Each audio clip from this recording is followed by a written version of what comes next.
Industrial production in Europe is starting to come back. That means more jobs and more money that workers and their families can spend. Over time, that means more economic growth.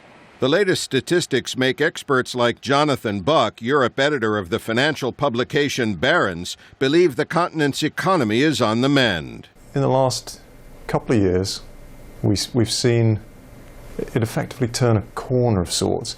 I think that we will see Europe emerging from recession later this year. That would be good news for Europe's protesting workers like these in Romania. They're marching against planned layoffs and wage cuts. We came here, first of all, to defend our working places, to have better salaries, better working conditions.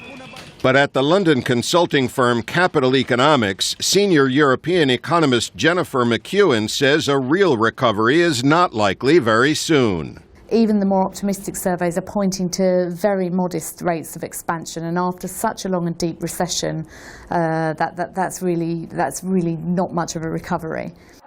A year ago, some experts warned the Eurozone could break up, but now Latvia is preparing to join the zone, and officials showed off the design for its new coins. Still, McEwen says the threat to the euro continues as voter patience with bailouts and austerity runs out. I think that all points to a risk of an exit, or at least a lot more tension within the Eurozone in the quarters to come.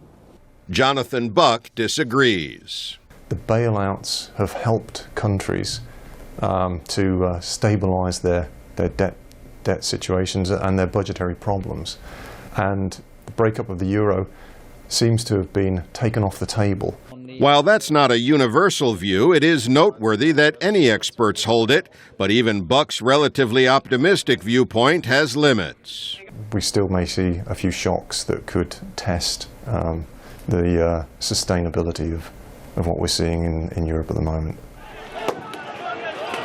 So even if Europe is in the early stages of recovery, it will be a long, slow, and uncertain one, particularly for the region's most troubled economies. Pessin, VOA News, London.